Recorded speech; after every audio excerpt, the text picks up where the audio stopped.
अरे यार, कुछ भी सुनाई नहीं आ रहा। ये मानसी कहाँ रह गई? मुझे इन दोनों के बारे में जानना है। आखिर रितु और पंकज के बीच क्या चल रहा है, मुझे बस एक बार पता चल जाए। परेशान मत हो, मानसी आ गई है। अरे यार, मुझे कुछ भी सुनाई नहीं आ रहा है। ये पंकज और रितु आपस में क्या बातें कर रहे हैं? तू अपने लंबे कानों से सुन सकती है? प्लीज मेरा इतना काम कर दे।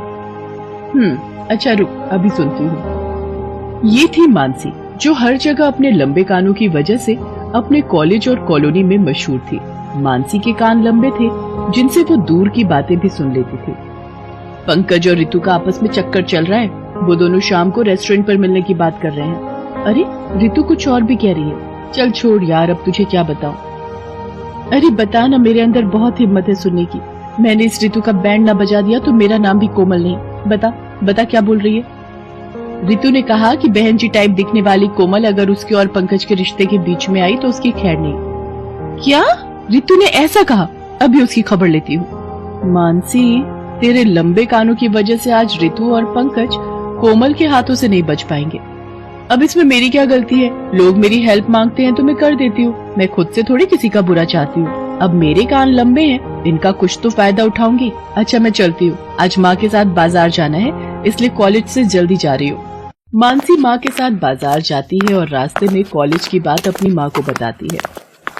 मानसी बेटा, ये बातें अभी तो ठीक है कि तुम किसी की मदद करने के बहाने सच्चाई सामने ले आती हो, पर अपना ध्यान भी रखा करो, तुम्हें कोई नुकसान ना हो। आगे तुम्हारी शादी होनी है। माँ, पहले शादी तो हो जाए, तब की तब देखी जाएगी। वैसे आप मुझे बाजार क्यों लेकर आई हैं? लड़का मिल गया है, इसीलिए तुझे बाजार लेकर आई हूँ, नई साड़ी दिलवाने के लिए। तेरे बाबूजी का कहना है कि लड़का बहुत बड़ा बिल्डर है, अपना मकान, गाड़ी, पैसा सब कुछ है। उन्हें एक सुशील और समझदार लड़की चाहिए, इसलिए उन्होंने तुम्हें पसंद किया है। इसका मतलब तुमने और बाबूजी ने मेरी फोटो भेज दी, पर मुझे लड़का नहीं दिखाया, तो मैं हाँ कैसे कर दूं? कल आ रहे हैं, आराम से देख लेना। जब तुझे लड़का पसंद होगा हम तभी हाँ करेंगे। लड़के वाले मानसी को देखने आते हैं। मानसी को लड़का पसंद आ जाता है और रिश्ते की हाँ हो जाती है। मानसी की शादी सार्थक नाम के लड़के से हो जाती है। बहू तो बहुत सुंदर है, पर कान कुछ ज्यादा लंबे नहीं हैं। आंटी जी बच कर रहना, भाभी की एक खासियत है, इनके लंबे कान दूर चल रही किसी की बुराइयां भी सुन लेते हैं। हाँ। प्रिया बेटी, ये क्या मजाक कर रही हो? जाओ शारदा आंटी के लिए शरबत लेकर आओ। ये प्रिया ने तो जाने अनजाने मेरे बारे में सच ही बोल दिया। अरे भाभी, मैं तो आंटी से मजाक कर रही थी, आपने मेरी बातों का बुरा तो नहीं माना ना? पर ये पड़ोस वाली शारदा आंटी ना बहुत चुगली करती हैं, इधर की उधर हमेशा। मानसी की शादी को कुछ दिन बीत चुके थे। ऐसी ही एक शाम आज कितने दिनों बाद रेस्टोरेंट आना हुआ। थैंक यू भाभी, आपके आने के बाद सचमुच हमारे घर में रौनक आ गई है। पसंद भी तो मेरी है। तुम दोनों तो पहले मना कर रहे थे, कान लंबे हैं, अच्छी नहीं लगेगी। क्या ये दोनों मेरे बारे में ऐसा सोचते थे? जाओ, मैं आप दोनों से बात नहीं करूंगी। अरे वो तो पुरानी बात है, अब तो मैं तुम्हें बहुत पसंद करता हूँ, सच्ची। अच्छा बताओ, आज अपनी पसंद का क्या खाओगी? और भाभी, मैं तो सचमुच अपने फ्रेंड्स को भी यही कह रही थी कि मेरी भाभी जितनी सुंदर किसी की भी भाभी नहीं है। मैं तो इतना जानती हूँ, व्यक्ति अपने स्वभाव से अच्छा होता है, और मेरी बहू सूरत और सीरत दोनों में अव्वल है। भाभी, आप मशरूम टिक्का खाओगे या पनीर टिक्का? जो तुम्हें पसंद है वही मंगवा लो, मैं वही खा लूंगी। जब तक ऑर्डर आता है जरा मेरे साथ वॉशरूम चलो। मानसी प्रिया के साथ वॉशरूम चली जाती है। प्रिया वॉशरूम में थी और मानसी बाहर खड़ी थी तभी।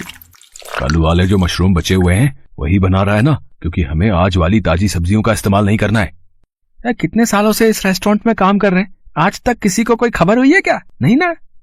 हे भगवान, ये कैसा रेस्टोरेंट है? ये लोग हमें बासी खाना खिलाकर हमारी आंखों में धूल झोंक रहे हैं। मानसी टेबल पर जाकर सारी बात सार्थक को बताती है। क्या? मैं अभी मैनेजर से बात करता हूँ। सर, आपको कोई गलतफहमी हुई है। हमारे रेस्टोरेंट में तो रोजाना ही ताजी सब्जियां बनाई जाती हैं।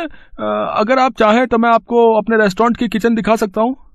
यही दोनों लड़के बासी सब्जियों से खाना बना रहे थे। मैं ये सब क्या देख रहा हूँ? रेस्टोरेंट के लिए रोजाना इतनी महंगी ताजी सब्जियां आती हैं, वो कहाँ जाती हैं? और ये पुरानी सड़ी गली सब्जियों का इस्तेमाल क्यों कर रहे हो? हैं? सच बताते हो या मैं तुम दोनों को पुलिस के हवाले करूं? हमसे गलती हो गई सर, हमें माफ कर दो सर। हम ताजी सब्जियां बाजार में बेच देते हैं और पुरानी गली सड़ी सब्जियों से खाना बनाकर ग्राहक को खिलाते हैं। मैं तुम दोनों को इस गुनाह के लिए अभी नौकरी से निकालता हूँ। तुम दोनों अभी के अभी मेरे रेस्टोरेंट से दफा हो जाओ। थैंक यू सर, आपने मेरे रेस्टोरेंट की इमेज खराब होने से बचा ली, नहीं तो इन दोनों लड़कों की वजह से मेरा रेस्टोरेंट बदनाम हो जाता। ये सब मेरी बहू मानसी के कारण हुआ है, धन्यवाद तो आप इसे कहिए। Ma'am thank you so much, आपने हमारी इतनी मदद की है, इसलिए आज की सारी स्पेशल डिश आप सबके लिए हमारी तरफ से मुफ्त है। पर कहीं वो डिश बासी सब्जियों से तो नहीं बनी ना? मैम अब से मैं खुद निगरानी रखूंगा और किचन में ऐसी गलती दोबारा नहीं हो पाएगी, आप इत्मीनान रखिए। वाह भाभी, आप तो ग्रेट हो, आज आपके कारण मुफ्त का मजेदार खाना खाने को मिला। इसका मतलब आपके लंबे कान होने का तो बड़ा फायदा है। वो तो है, मैं अपने कॉलेज और अपनी पूरी कॉलोनी में इसी वजह से तो मशहूर रही हूँ। और सब मिलकर खूब जोर से हंसते हैं। अगले दिन दोपहर में सार्थक का फोन आता है। मानसी, मैं घर पर अपनी एक फाइल भूल गया हूँ और यहाँ साइट पर कोई है भी नहीं जिसके हाथ से मंगवा लूं। क्या तुम मुझे फाइल पकड़ा कर जा सकती हो क्या? ठीक है सार्थक, मैं अभी फाइल लेकर पहुँचती हूँ। मानसी फाइल लेकर सार्थक के पास पहुँचती है, पर सार्थक उस वक्त वहाँ नहीं था। सार्थक, तुम कहाँ हो? मैं यहाँ पहुँच चुकी हूँ। अब तुम 10-15 मिनट वहीं नीचे ऑफिस में बैठो, मैं पहुँचता हूँ। अरे ये तो नीरज है, इसे तो सार्थक ने मुझे बताया था इसके लापरवाह स्वभाव के कारण नौकरी से निकाल दिया था, पर ये उस आदमी के साथ क्या बातें कर रहा है, मुझे कान लगाकर सुनना होगा।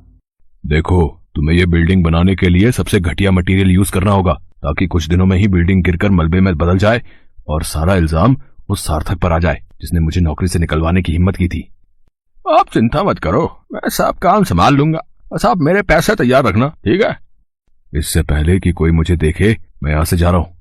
कितना बेईमान इंसान है ये नीरज, अभी भी बाज नहीं आया। ये तो भगवान का शुक्र है कि इनकी बातें मैंने सुन ली। अभी सार्थक को सारी बातें बताती हूँ, अब तुम दोनों की खैर नहीं।